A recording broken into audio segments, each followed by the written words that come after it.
Challenges in determining a definition for the digital era exists because it can be argued that an era is somewhat dependent on the individuals it affects and the values of those who create it. Green 1992 acknowledges this view, suggesting that periods of history are dependent on the individual values it reflects. An example of this would be the 1920s, which is shown as the era of the suffragettes. Using Green's theory, this era is very much subjective to women, and therefore does not exist to others. Obviously, this is argued by the fact that although it may have only been subjective to women at the time of the movement, it theoretically affects more than just women today. Green later develops this further, stating that historical themes are determined by events that society deems of importance, chunking it into themes and perceiving them as eras. Green in 2006 approves this understanding, recognizing that history can be congregated into broader themes determined by events that happen without the use of dates and times, believing that what happens in one era directly affects the next, a notion that Phillips confirms, stating that time is continuous with no beginning and no end. However, Phillips later contradicts this view, suggesting that periods in history can be determined by the beginning and an end of an identified phenomena with predominant features, stating that for convenience, times and dates should be used. The term digital refers to an electronic device that processes data and responds to a discrete function or a change in state, particularly binary digits.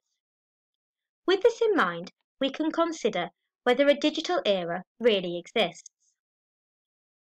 With the use of engrams, Peters 2016 determines that the use of the term digital has risen from almost nothing to 2,500 in more recent years, suggesting that a digital era does exist in some form. However, it is accepted that the use of engrams does not give explanation as to why there is a peak.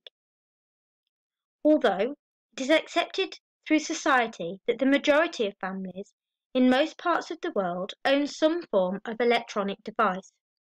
With this in mind, the digital era can be categorized by socioeconomic transformations, increasingly associated with computers or information and communication technology.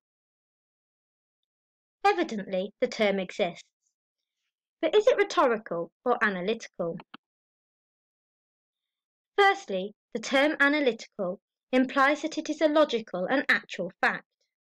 When considering the digital era, it is undeniable that there has been a rise in the use of digital equipment, which is evident through our own observations and through the use of resources such as engrams. However, when searching the term digital in engrams, there appears to be a decline more recently, suggesting that if a digital era did exist, we may be moving out of it. It may also be argued that although a term exists, the term only arrived through the means of persuasion. It is through the use of media and celebrities and societies that we are encouraged to use and buy our products. Shepard's 2016 approves this notion, stating that the term digital is put to humans whether they like it or not. It should also be considered that a date for the digital era is yet to be defined. Although evidently the use of digital equipment started in around the 70s or 80s, computers were available in these times, though very few homes had access to them.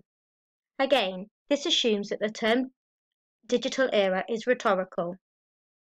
It must also be recognised that some individuals do not use digital devices, and therefore to those individuals, a digital era does not exist. Therefore, as stated by Green 1992, the term digital era is very much dependent on those individuals that it affects.